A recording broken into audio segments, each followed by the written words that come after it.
Thank you, Madam Deputy Speaker. I'd like to first start by thanking the Honourable Member for Henley for bringing this debate this afternoon on a matter I know he does hold very passionate views on. And I'd also like to take this opportunity to pay tribute to the outstanding work he does on behalf of our delegation, but also on behalf of the Council of Europe, promoting human rights and obviously the election work that he does as well in other parts of Europe. So I pay huge tribute to his brilliant ability. Madam Deputy Speaker, the Council of Europe is the European continent's leading human rights organisation. Set up in 1949, it upholds human rights, democracy and the rule of law across continental Europe. I am proud that the United Kingdom was a founding member and was at the centre of proceedings at the Treaty of London, which led to the formation of the Council of Europe. In fact, former Conservative Prime Minister Winston Churchill first suggested the idea of a Council of Europe in a radio broadcast in 1943, whilst war was still raging in Europe. Our membership of the Council of Europe is so vital. As the Prime Minister stated recently at the Reykjavik Council of Europe Summit, UK may have left the EU, but we have not left Europe. And that is so vital to remember, and our membership of the Council of Europe is therefore more vital than ever. And our membership does increase the effectiveness of the Council of Europe, I believe, and our influence as a delegation, a cross-party delegation, and as the former speaker said, across both houses, allows us to protect the UK's goals in Europe on improving human rights, democracy and respect for the rule of law. The Council of Europe truly brings European states together. It is obviously much wider than the 27 states in the EU. The Council of Europe is made up of 46 members, including Georgia, Turkey and, of course, Ukraine, to name but a few. And I was pleased to see that Russia was very quickly and very decisively expelled following their illegal invasion of Ukraine last year. Earlier this year, in January, I was very proud to be selected to become a member of the UK's delegation to the Parliamentary Assembly of the Council of Europe. And in January, I went on my first trip and attended a session of the Assembly. In that sitting, the issue of gender-based violence was at the heart of many of the debates. Unfortunately, these rights are still under threat in parts of Europe. The key principles of human rights and democracy and the rule of law has been tossed aside, quite literally, by Putin because of his illegal invasion of Ukraine. And I must say that I was struck by the courage and bravery of the Ukrainian parliamentarians that I met in Strasbourg. So many of them had risked their lives to get to Strasbourg in the first place, and the heartbreaking testimony that they gave us privately as well as speaking publicly in the Assembly chamber. But it does go to show, Madam Deputy Speaker, how important institutions like the Council of Europe are when the Ukrainians who are at the grip of a vicious war still see the importance of attending the Council and its ability to unite Europe against oppression and violations of international law. And it wasn't lost on me that in light of Russia's brutality, my first speech in the Palace of Europe, where the Parliamentary Assembly sits, was on preventing sexual violence in conflict. These are vile and cowardly crimes, which are often overlooked.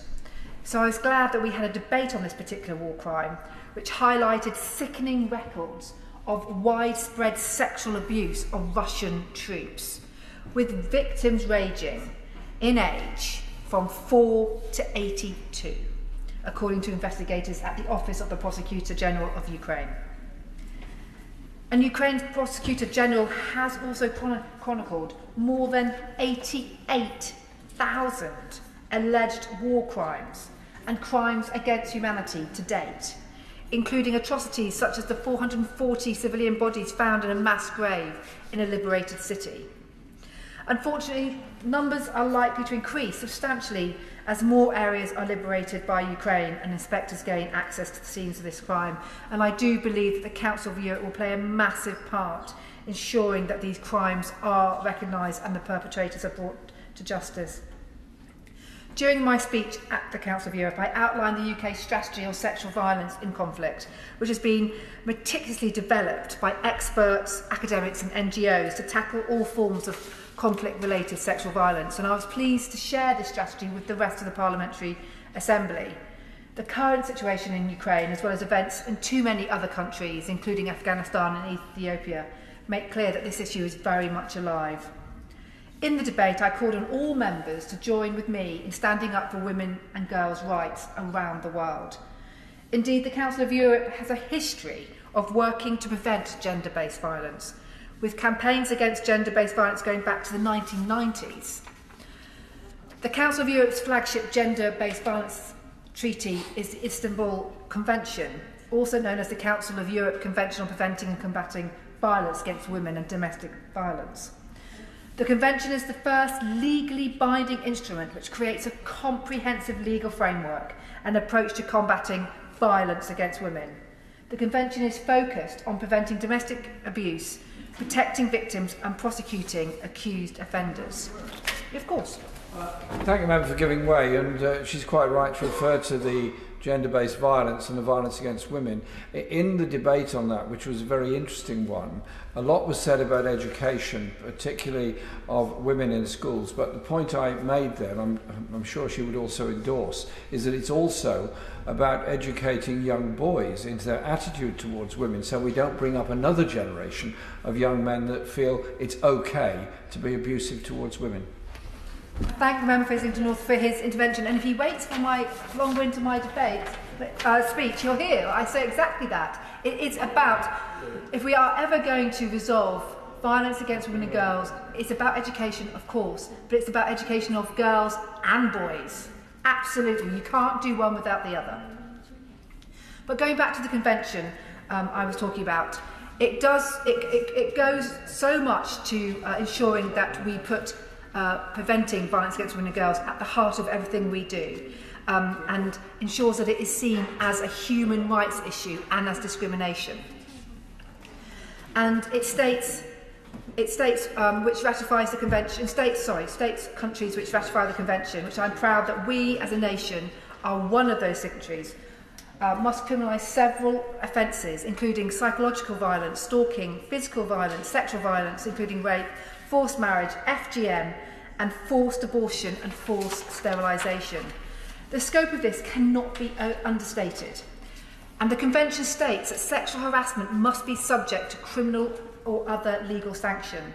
The Convention also includes an article targeting crimes committed in the name of so-called honour, and I see no honour in any crime committed against a woman or girl. And during my visit to Strasbourg, I also spoke on the important role of men play in preventing violence against women and girls. And I was interested to hear from delegates from all over Europe how they recognise the importance of education and changing attitudes on gender-based violence for boys and girls, as the member for Islington North has just highlighted. I find this incredibly refreshing, and it gave me a renewed hope, Madam Deputy Speaker, that organisations such as the Council of Europe can make a difference in improving the conditions for all women and girls across Europe, but also, I hope, serve as an example for the rest of the world. Madam Deputy Speaker, I think it would be remiss of me not to mention the European Court of Human Rights in this speech. And when in Strasbourg, we met with our judge, the selected UK representative on the European Court of Human Rights, Judge Tim Judge Iku. I knew I was going to get that one wrong. And it was a worthwhile and fascinating meeting. And perhaps most interestingly, we discussed actually how few UK cases get taken to the court are upheld. In 2021, the court dealt with only 215 applications regarding the UK, and of those, 205 were declared inadmissible, and only 7 judgments were made finding only one violation of the European Court on Human Rights. I think that is a record that we should all be very, very proud of. And meeting with individuals such as our judge highlighted the work the Council does to safeguard human rights for all Member States. Madam Deputy Speaker, I am hoping to go to Strasbourg again in a couple of weeks for the next session, slip depending, where I hope to speak on a more crucial issue such as public health and human rights. And I look forward to continuing the UK's leadership on human rights, democracy and the rule of law as a key member of the Council of Europe. And I also look forward to meeting with many more of my European counterparts to discuss how we can continue to work together to improve people's lives across Europe and sharing our own experiences and knowledge. I conclude, Madam Deputy Speaker, with a quote from one of the founding fathers of the Council of Europe, our own Winston Churchill. "The dangers threatening us are great, but great too is our strength."